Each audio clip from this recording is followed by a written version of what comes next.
দেবদার খাদান টুনি কিন্তু মারাত্মক রকমের নোংরামি শুরু হয়েছে এবং এই নোংরামিটা করছে একদল লোক। এই একদল লোকটা কে? আমরা যারা বাংলা ইন্ডাস্ট্রির পলিটিক্স একটু কম বেশি বুঝি তারা বুঝতে পারছি যে কে এই একদল লোক, কারা কারা আছে এর পেছনে।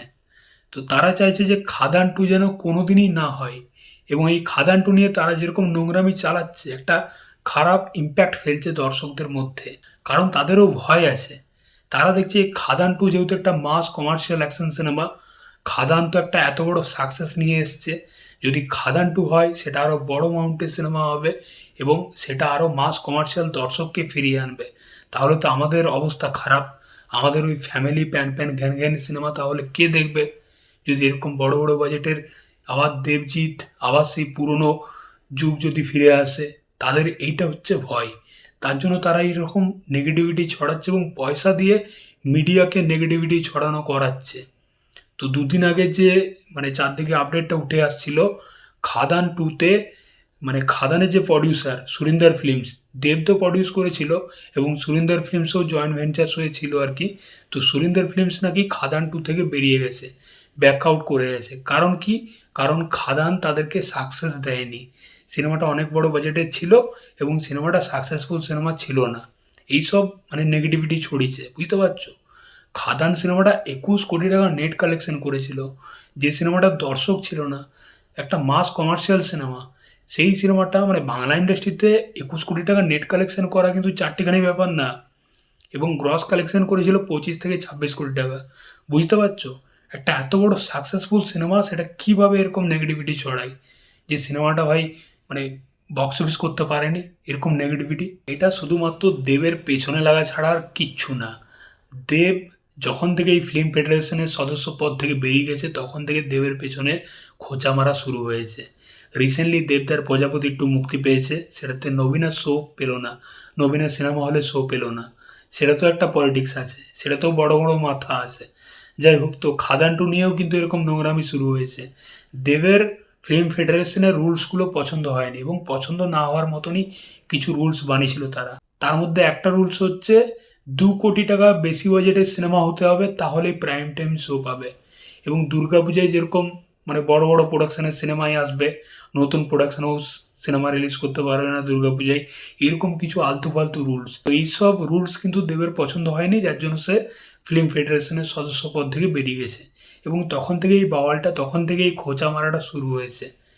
এবং একটা জিনিস হয়তো আমারও ভুল বলতে পারো, যে আমার একটু দেখা দরকার ছিল যখন আমি ভিডিও বানাচ্ছিলাম, এবং চ্যানেলের 2জন সাবস্ক্রাইবার যখন আমি ভিডিওটা বানিয়েছিলাম তখন আমাকে বলেছিল যে এটা ভুল তথ্য ছড়ানো হচ্ছে।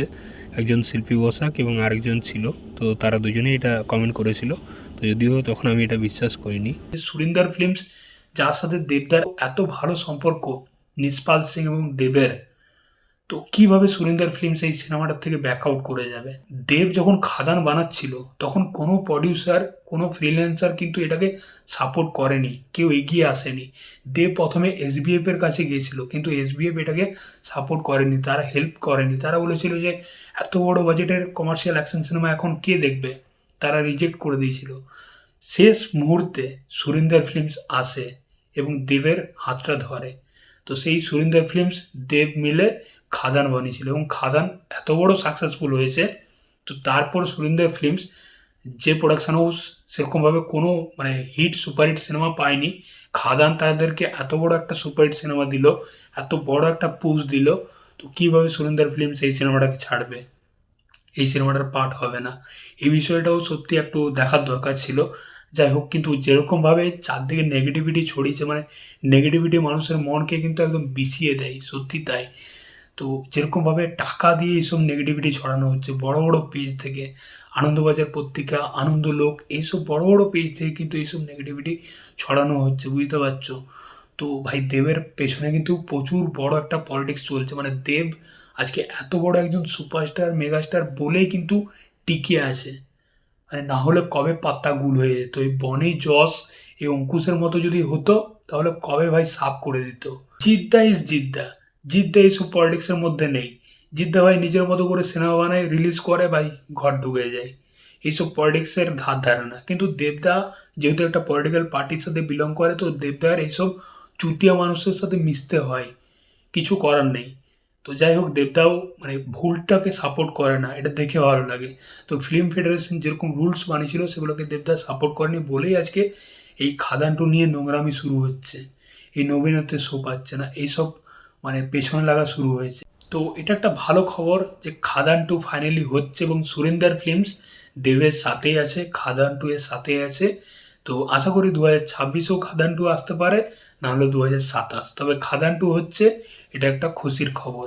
তো তোমাদের মতামত অবশ্যই জানিও এই বিষয় নিয়ে। চলো দেখা হচ্ছে পরের ভিডিওতে। চ্যানেলটা নতুন হয়ে থাকলে কিন্তু অবশ্যই সাবস্ক্রাইব করে যাও বস।